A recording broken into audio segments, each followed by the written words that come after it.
Kyler Murray, Jaden Reed, and Kendre Miller are all players who could win you fantasy championships in 2024. We discuss why you need to trade for them right now before it's too late on today's episode of Locked On Fantasy Football. You are Locked On Fantasy, your daily NFL fantasy podcast.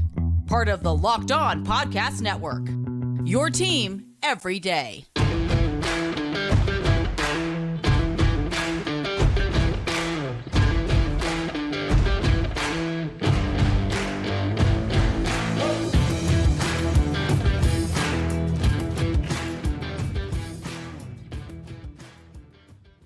Thanks for making Locked On Fantasy Football your first listen every day. We are part of the Locked On Podcast Network, your team every day. I'm one of your hosts, Michelle Magdziuk. When I'm not doing this, I am a researcher and fantasy analyst over at NFL Network. Vinny is not here again today. This is his last day on vacation. He'll be back on Monday. But I'm joined by Kate Magdziuk, co-host of the Locked On Dynasty Fantasy Football Podcast, fantasy analyst over at PFF and Yahoo, and my wonderful wife, of course. Today's episode is brought to you by Game Time. Download the Game Time app, create an account, and use code LOCKEDON for $20 off your first purchase. Today, Kate and I have a really fun episode because we're going to name one running back, wide receiver, and quarterback each that we think you should trade for in Dynasty Fantasy Football. So we have a Dynasty host here. Wanted to hit on Dynasty, but don't turn it off if you don't play Dynasty. It's still a lot about 2024 fantasy football, right? So if you play in a normal league, this information will still help you out. Let's start with the running back position, Kate. Who is one guy that you're eyeing that you want to trade for before free agency and the draft hits because you think his value is low right now, but it will increase? I'm all in on New Orleans Saints running back Kendre Miller, who I'm going to be honest, he's going into his second season, didn't have a stellar showing in year one, but dealt with some health issues that I do think impacted that. And guess what? He's healthy now. So I'm going to take it. Prospect out of TCU. He's 5'11", 215 pounds, played behind. Oh, who is it? Alvin Kamara. Like, yeah, pretty good running back, but he's 21 years old, set to turn 22 this summer. And I just look at his production profile coming out of college, showed a lot of burst, showed a lot of production in his final season in 2022, had 1,500 yards from scrimmage, 17 touchdowns. It's casual. And guess what? After playing behind Alvin Kamara in his rookie season, again, mentioning those health issues, I do think there's an opportunity for him to really make a splash in year two, especially considering Kamara's contract situation. Now, nothing's going to happen until at least June 1st, right? But after June 1st, moving on from Alvin Kamara could actually give this team a bit of flexibility. Should they release him after the June 1st designation, he will carry a dead cap of $7 million, but they would save just over $11.6 million, which, Michelle, I don't know if you know the current state of the Saints financials. It's not good. It's not good. We are just like 5 days away from the new league year, which is when all of the teams have to be cap compliant. And they are still projected $9 million over the salary cap. Which again, like a $30 million increase on that salary cap. Thank God for the Saints. But for as much dead cap as he does carry, moving on from Alvin Kamara would make a lot of sense for this team. Now, even despite those injuries, like you look at the overall stats, he averaged 3.9 yards per carry, but I want to go into his advanced metrics courtesy of Pro Football Focus, ranked 88th percentile in missed forced tackles per attempt. That's consistent with his production in his final year at TCU. He ranked 90th percentile in that metric, 89th percentile in yards after contact per attempt, 97th percentile in PFF receiving grade. He actually led all running backs who played at least 50 receiving snaps with 2.17 yards per route run. Literally led the league. Like, his advanced metrics were very promising, and I watched every single run from him in the 2023 season. And I gotta say, his tape popped off a lot more than the stats would have indicated at face value. I think he is a screaming buy in Dynasty. He's young, has a really prime opportunity in a decent offense. Like, what is the downside here? No, I think Kendrick Miller is a great buy right now because I do think they move on from Alvin Kamara, and they don't have to wait till June 1st. They can designate him as a June 1st cut, Fair, right? yes. So they can do that now if they wanted to. I do think they move on, and once they do move on, then Kendrick Miller's value and cost is going to skyrocket. So I do think this is a good time, and he did so little last year that he's not going to be expensive, and you can go grab him. And I will not be shocked at all if he's an RB2. Now, this guy is also one that you can go grab pretty cheap, and I don't want you to show off the podcast, all right, when I say this name.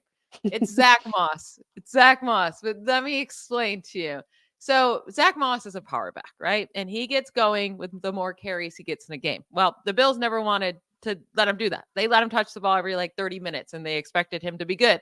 That's the exact opposite of a role Zach Moss needs to play in. Now, when he's with the Colts and they actually gave him work, oh, shocker, he was good, right? He's a good running back, and he can be used as a lead back because that's really what he's good at. He's not good at the coming in and he's not going to break one for 50 yards. Like, he's not a speedster. He's not that guy that you just have come in every once in a while off the bench. But so he's had 17 career games in which he's had at least 12 carries. He had his average 4.5 yards per carry in those games because when he gets more carries, he starts getting better. In the games with less than 12 carries, he averages 3.95 yards per carry. He's very inefficient if he doesn't get the work he needs to do. He wears down defenses. That's where he's good at. And now why I like him and why I want to trade for him in Dynasty is because I do think he gets a chance next year to be a lead back somewhere. This is not a great draft class for running backs. There's a lot of expensive running backs out there for free agents, but this is my thing. I don't think that these guys like Eckler and Tony Pollard and Josh Jacobs and maybe Saquon Barkley gets paid, but those guys, I think they're going to be waiting there for a while because they're going to want more money than a team's going to be willing to give them. And I think we're going to see it take time for them to finally give up and take a lesser contract than they think they're worthy of, while Zach Moss is going to come super cheap. So if a team wants to just get a cheap running back that they can count on, that can take a heavy load, then he will find a landing spot. And I think it'll be pretty quick in free agency. There's so many teams right now looking for a running back. The Chargers, I would absolutely love that landing spot. And I think he like fits the mold of the Jim Harbaugh, Greg Roman type offense. Like that would be fabulous for him if they fix their offensive line. And then you have the Ravens. If Derrick Henry doesn't end up there, Zach Moss could be their consolation prize, right? The Texans would be a nice spot. And he showed up against them this past year. The Titans, Tajay Spears, but if they don't feel confident in him, maybe he could go there. I mean, Zach Moss literally put up 165 yards against them this last year in a game. So they just saw his greatness. And then you have the Raiders. That's a lot of volume there. And then other teams that need a spot. I don't even think these would be good spots for Moss, but you have the Cowboys, the Giants, the Eagles, the Bears, the Packers, the Vikings, the Panthers, the Buccaneers, the Browns. If Nick Chubb is not ready, there are so many teams that need a running back. Zach Moss is going to find a landing spot where he gets a lot of volume, I think, for next year, and he's going to be dirt cheap for fantasy. So, Yeah. go grab him. Go grab him now. And I did just bring up Tajay Spears. I do think that he's another guy, depending on how high whoever rosters him is, he's another guy you might want to look at grabbing right now before, Derrick Henry ends up signing somewhere, before the draft, if people are worried that they're going to draft someone. And if they don't end up doing it, then Spears' value is going to skyrocket. I mean, like draft capital, check, taken in the third round, 81st overall.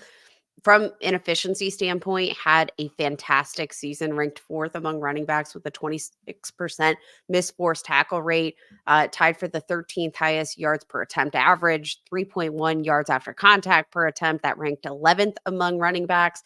I mean, he ranked 75th percentile or higher in pretty much every advanced metric that you could find. Obviously, going to have a role within that backfield should they feel comfortable with what they saw. And I'm going to be honest, like from a receiving standpoint, like he really kind of showed, I think, a lot of, diversity to his game in 2023. There wasn't a lot to not like, so I have to imagine. But I will say, out of all of these running backs, based on average dynasty startup ADP, has the highest cost, which you might be surprised to hear. His Tajay Spears, RB14 in the latest batch of dynasty startup ADP. Damn, that's way too high. That's way way too too high. high. It's continued to climb all off season. Whereas, I don't know, a Kendra Miller, RB 44 in the same batch of Dynasty Startup Where's ADP, Zach Moss, like RB 80? RB 58. So actually not as low as you might think, but That's low, actually ahead of running backs like AJ Dillon, uh, as he should be. Kenneth Gainwell, Alexander Madison, Tank Bigsby. So like he actually made a decent jump here in the last year. But out of all of these guys, I do think, Zach Moss and Kendra Miller much more affordable than you're going to find Tajay Spears in apparently a very hot market in Dynasty.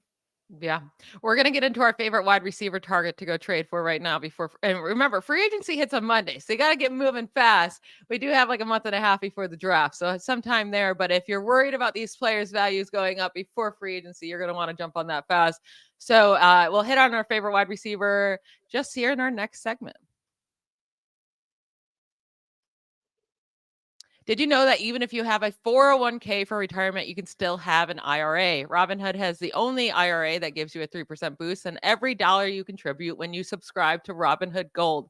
But get this, now through April 30th, Robinhood is even boosting every single dollar you transfer in from other retirement accounts with a 3% match. That's right, no cap on the 3% match.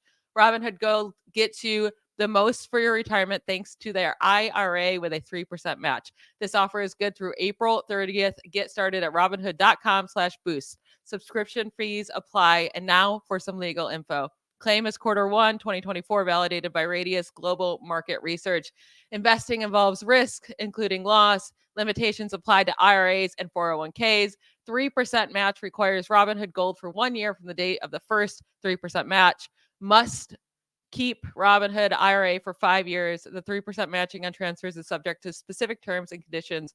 Robinhood IRA available to U.S. customers in good standing. Robinhood Financial LLC member SIPC is a registered broker dealer.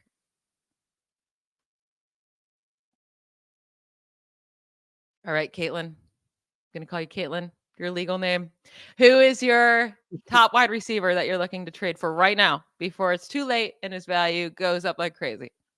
I'm gonna roll with Jaden Reed, which I want to like preface this, not necessarily a name that I think is going to be impacted by free agency whatsoever, but I keep seeing rumblings from people that say like, the Packers should be in the wide receiver market. And gotta be honest with you, Michelle, I have no idea why. They had a fantastic season, albeit one of the most inexperienced group of skill position players in the National Football League. This is an offense that actually, like, their receiving core was top notch, and it wasn't just Jaden Reed. It was, the threat of Christian Watson when he was healthy, and that's a big asterisk there. It was Dontavian Wicks, who had an amazing season. It was the rookie tight ends, but Jaden Reed is the guy that I'm looking at in this offense overall. He's got the youth, he's got the second round draft pedigree, he's got touchdown upside. And I loved what I saw out of him in year one, ranked top 25 among wide receivers in yards after the catch per reception, yards per route run, top 15 in passer rating when targeted. He had an 84.5% open target rate that ranked 13th among 96 qualified receivers, averaged 1.95 yards per route run. And I mean, Michelle, you look at the production year one, like he carved a real role for himself out in this offense. I just don't see any reason why, based on the season that we saw in year one of a very complicated offensive system with a first year starting quarterback, like, why would this Packers offense make a financial investment in the wide receiver position? I don't think it's going to happen. And Jaden Reed is a guy that I do think, like, overall profiles as kind of an every down type of receiver. 912 yards from scrimmage and 10 touchdowns in year one. I'm going to take that all day. And he's being drafted outside of the top 28 wide receivers in Dynasty right now. Yeah, I think Jaden Reed impressed me so much. I do think he has the capability to be a wide receiver one. And I'm with you. I do think maybe there might be people out there a bit worried that they will bring in a big name at wide receiver. Hey, there's not really that out there. I mean, all the big names got tagged or Mike Evans got the extension. So really it'd be just Calvin Ridley that you're worried about. I don't see them going after him at all. Jordan Love is building this connection. They're building these youngins. Maybe they draft some guys later in the draft again because that's been working out for them, but that doesn't worry about me about Jayden Reed. So I love this. I think Jayden Reed is super safe this offseason. Like, I don't think there's going to be any additions that's going to hurt him in terms of his fantasy outlook. So definitely this is the time to buy him if anybody's nervous that they could add somebody. I'm going to go with another vet that's older. I'm going to go with Mike Williams. I think right now you can get him for dirt cheap. Again, Michelle, we do this every offseason. Every offseason. And he's good when he plays, right? So this when is the thing. Hashtag when he plays. Yes. Come on, Michelle. Hashtag when he plays. But he's going to be dirt cheap, right? Because right now everyone's in love with the draft prospects. Everyone wants draft picks in Dynasty. It's just how it is, right? And then anyone wants the youngins, especially like these guys going into their second year. Those are the ones that people want to go get.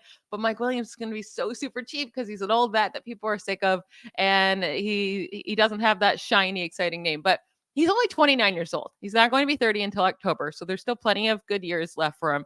He tore his ACL in September. So that's plenty of time for him to be fine for the beginning of the season. And there's two ways this offseason can go for Mike Williams. Either he gets cut to save a ton of money for the Chargers, right? Like, I've been just waiting for them to cut him, I think. Or I guess maybe they can restructure him, right? But either way. With a post June 1st release, they saved $20 million in the season, which a lot of money. Probably going to happen. Or they restructure him, right? And he stays with Justin Herbert. So either he gets cut and he gets to go choose a place. So that's, I'm fine with that. Or he does restructure and he stays with Justin Herbert as the wide receiver 2 in this offense. I'm also fine with that. But we have to remember, I know it stinks that he gets injured, right? But when he plays, he is so good. So his last 15 games played with 30 plus snaps, which he normally plays 50, 60 above, right? So 30 is a very low number. He has averaged 16.5 points per game. That puts him right in between AJ Brown and Mike Evans over the last 2 seasons. Even including the games he got hurt, though, right? The games that he's played limited snaps, he's still, since 2021, he has averaged 14.8 points per game. All games played. I'm not taking anything out. That is the exact same amount as Jalen Waddle. That's more than Amari Cooper, DJ Moore, DK Metcalf, T. Higgins, and Devonta Smith. That's 2 more points per game than Brandon Ayuk, 4 more points per game than Cortland Sutton. He is being thought of after all of these guys, maybe right there in the same tier as Cortland Sutton. But again, 4 more points per game. And Mike Williams, when he's on the field, he's a really, really good fantasy player. So yeah, is he going to get hurt? Probably, right? He's probably going to miss some games, but you could get him for dirt cheap. And when he is on the field and when he is healthy, he is a fantastic wide receiver to have in your fantasy lineups. And you're going to have him there as a flex player because he's so cheap. You got him for nothing. Mike Williams should be a guy that you're going to get right now while everyone's so obsessed with the youngins. This is the time where people are obsessed with the youngins before we get to the season. He needs to be traded for right now. I think that's really fair. And I mean, I'm looking at the value for him right now. Again, this is Dynasty Startup ADP courtesy of dynastyleaguefootball.com. I'm going to name a few wide receivers that are being drafted ahead of Mike Williams in Dynasty Startups. Calvin Ridley. No. No. How about Cortland Sutton? See, that's what I just said. He's been averaging 4 more points per game over the last 3 years than Cortland Sutton. And Cortland Sutton's being drafted over Mike Williams. That's insane. How about Demario Douglas, wide receiver for the New England Patriots? No, he's not. He is. And Mike Williams coming in at wide receiver 57 in the latest batch of Dynasty ADP. And again, I get it. Like, age, he's not a sexy name on the market right now, coming off a torn ACL. But I do think that at that cost, you are not looking at him as a foundational part of your Dynasty roster. You are looking at him as a complement. And so, like, his absence is not so problematic when he's not in your starting. Like, you don't need him to be in your starting lineup at that cost. So, like, when he plays, great. Throw him in the flex. When not a problem. Like, I think he offers you a lot of flexibility and upside. And in the flex, especially, for a dynasty league, I want depth and I want upside. And I think Mike Williams can offer both of those things. But I will say it's a much more palatable cost now than it ever has been because, like, you no longer need him to be consistent or to have a safe floor because it's not really what you're necessarily looking for in that position. I'm telling you, when we get off this podcast, I'm going to trade for him in every league. I am. I'm going to go see what I can get him for. We're going to hit on, I have a quarterback, you have a tight end. So our last segment, we kind of split that up that we want to trade for right now before their value might increase here shortly. We will talk about that to end the show. This episode of LockedOn Fantasy Football is brought to you by the Game Time app. Buying tickets to your favorite events shouldn't be stressful. Game Time is a fast and easy way to buy tickets for all the sports, music, comedy, and theater near you. With killer deals on last-minute tickets and their best price guarantee, you can stop stressing over the tickets and start getting hyped for the fun that you'll have. Kate and I have used Game Time, the Game Time app, so many times, especially we used to live right down the street from the Steelers Stadium. And how many Sundays would we wake up and we're like, we're not going to do it. We're not going to do it. And then we jump on the Game Time app and the tickets were so reasonable. We could see exactly where we're sitting and it's always the best deals. So then we'd end up buying tickets and walking over to the stadium every Sunday. So much fun. It's the fastest growing ticketing app in the country for a reason. Get images of your seat before you buy so you know exactly what to expect when you arrive. Buy tickets in a matter of seconds, 2 taps, and you're set. And tickets are sent directly to your phone so you never have to dig through your email. Take the guessing work out of buying tickets with Game Time. All you have to do is download the Game Time app, create an account, and use code LOCKEDON for $20 off your first purchase. Terms apply. Again, just create an account and redeem code LOCKEDON over at the Game Time app for $20 off. Download Game Time today. Last minute tickets, lowest price guaranteed. All right. I love my pick, but I'll leave it for last. All right. So you tell me which tight end you're looking to trade for right now. Best for last, apparently. Best for last. I will say this is a guy that I've talked about a lot on the LockedOn Dynasty show. So if you're doing a little crossover here between the LockedOn Dynasty pod and the LockedOn Fantasy pod, this is not going to be a surprise who my trade target is. It's Jake Ferguson, tight end for the Dallas Cowboys, who I'm going to remind everybody he's only just completed his second NFL season, posted 761 receiving yards, 5 receiving touchdowns, ranked third among all tight ends with a 78.1 PFF receiving grade in 2023, ranked 10th in yards per route run, 7th in the league with 6 yards after the catch per reception. And guess what? He is tied to Dak Prescott. Ever heard of him? I don't know. Among the 41 quarterbacks with a 500 plus combined pass attempts over the last 3 seasons, Dak Prescott ranks 6th among all of them with 7.6 targets, 2 tight ends per game. And you look at the landscape right now of the Dallas Cowboys, and it kind of looks like a crowded situation at the tight end position. But I want to make it clear that Fergie is their number 1 receiving tight end without a question. He was one of 2 tight ends on the team to run more than 100 routes. Luke Schoonmaker was the other tight end, and he only ran 115 routes compared to Ferguson's 573. He's the clear preference for a receiving tight end. He actually ran the 3rd most receiving routes on the entire roster. His involvement as a pass blocker, that dipped significantly in year 2. Pass blocked on just 28% of snaps in 2022 as a rookie. That dropped to 5% of snaps here in 2023. And Michelle, I love the potential upside of a quarterback who loves to throw to the tight end.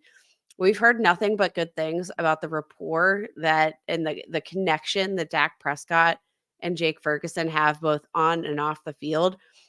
Heading into his 3rd NFL season, I just don't see any downside in trading for Jake Ferguson, who I do think is probably just going to be like a perennial top 12 tight end as long as he's attached to Dak Prescott. And I don't think he has top 5 upside. I just don't. But I think he's going to be one of these guys that if you don't have a top option, like a Mark Andrews, a Sam Laporta, like I think he's one of these guys that you can just kind of plug and play, set him in your lineup. He's probably going to finish somewhere between tight end 6 to tight end 12 in any given week. And I like when you're talking about the tight end position, I just think that kind of ability to plug and play is something that is very, very underrated. Yeah, no, I'm with you. He's not exciting, right? No one's excited, but that's why you can go trade for him without paying up Mhm. because but any tight end that's starting and getting all this opportunity with Dak Prescott, you want. You just do. They're just super consistent. They're solid. So I'm with you there. To go to my quarterback now, because I'm very excited about this. It's Kyler Murray, and I'm going to be talking about him all off season long because it feels like everyone just completely forgot about him. Like completely forgot about how good he is just Oh, because he missed. you mean that quarterback that's about to throw a bunch of passes to Marvin Harrison Jr. every Exactly, week? Ah, exactly. Everyone's just forgetting that he's a top tier fantasy quarterback. Like people bring up the Josh Allens and the Jalen Hurts and how they think Patrick Mahomes will bounce back and Lamar Jackson, but it's like don't forget about Kyler Murray and he should be in this group. If he's not going to be cheap, I'm not telling you to go trade for him because he's going to be super cheap, but he is going to be a lot cheaper than what he should be. He is a top tier fantasy asset. So just coming off the ACL last year and really no weapons around him. I mean, Marquise Brown was the very best one, and he even dealt with injuries. And then he was just throwing the Michael Wilson, who was fine as a rookie, but still a late round rookie. And then so he literally only had his tight end to throw to. That's it. Trey McBride's great. But you need more weapons. And I think they're going to get him that. But even with last year coming off the ACL in a brand new offensive system, right? Just everything was brand new coming in the very middle of the year. He averaged almost identical points per game to CJ Stroud and Kirk Cousins. And like CJ Stroud is going so high in Dynasty right now. It'd be mhm. so hard to get him. He averaged more points than Justin Herbert and Patrick Mahomes last year. Who again, both are probably harder to get. Then definitely Mahomes is harder to get than Murray. And I don't know if Herbert now with how disappointing he's been. But this whole thing I was going to say is once free agency starts, they're going to start to get him weapons. And then the draft comes, and there's a super, super huge probability that they end up with Marvin Harrison Jr. And once that happens, Kyler Murray, people are going to remember, oh, shoot, yeah, he is really good. If you are going to start to get excited again, the hype will increase before the season comes. And this is the time when people are still low on him and not really super excited. This is the time you need to go trade for him. Yeah, definitely want to trade for him before he gets the weapons. Because Michelle, I want to give a shout out to all of these guys that Kyler Murray was targeting last year. So in order of the number of targets that he sent to each of these players, Trey McBride, unsurprisingly, his top target last year. Following Trey McBride, who got 66 pass attempts from Kyler Murray, we have Greg Dortch as his second receiving option, followed by Rondale Moore, Michael Wilson, Hollywood Brown, James Conner, Elijah Higgins, Amari DeMarcado, Michael Carter, Jeff Swaim, Zach Pascal, and Tony Jones.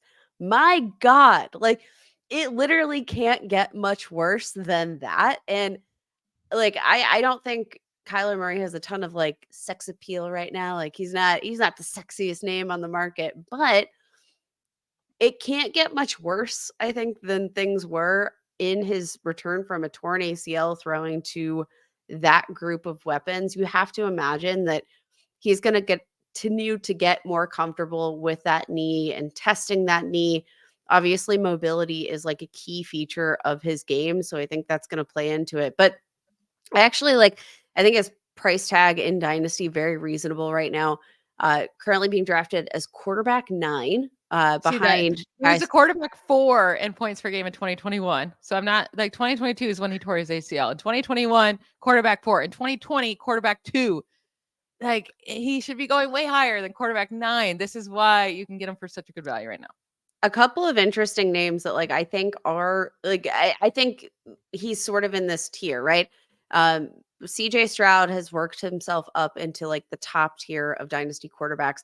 But you look at some of the guys behind CJ Stroud, and I think this is the right tier for him. But I do think it's a little bit misordered. So you have Anthony Richardson right now, QB6, which I think is like obviously ton of upside there, but health concerns I think are a real thing. Joe Burrow also health concerns might I would be a much real rather thing. Kyler Murray over Joe Burrow, and I'd much rather Kyler Murray over you hope Anthony Richardson turns into Kyler Murray. Like that's our hope. I'll just That's take the the guy goal. that we already know is that. And With he's so a young. less significant injury history, despite the fact that, like, let's not forget a big question mark about Kyler Murray was, are injuries going to be a significant factor in his career, given the fact that he's 5'10, 207 pounds? Like, that was a big question mark. And actually, incredibly, it's Anthony Richardson who has had a lot of injury concerns throughout college and obviously now through his rookie season in the NFL, despite the fact that he's 6'4", 244 pounds. Like, Kyler Murray, I think, is you continue to sell me every sentence that we're talking here at quarterback 9, like just ahead of Dak Prescott, Jordan Love. I think that's a very reasonable range, but I think I'm going to put Kyler Murray probably at the top of that tier. And I mean, he's only 26 years old. He's got some miles left in the tank, baby. Yeah. So you got some work to do today. If you're listening to this, you play in Dynasty Leagues, go get those trades done. That is it for today's show. Thank you so much for Kate for joining us. Make sure to go listen to her show with Marcus Mosher over at LockedOn Dynasty Fantasy Football. They record every single day from Monday through Friday. It is awesome. Thank you to you all for making Locked On Fantasy Football your first listen every day. Every dayers. Vinny will be back on Monday. So it'll be Vinny and I back. We're going to get in all the free agency news. It's going to be a blast. Free agency starts on Monday. It's going to be such a fun time. Talk to you next week. Bye, y'all.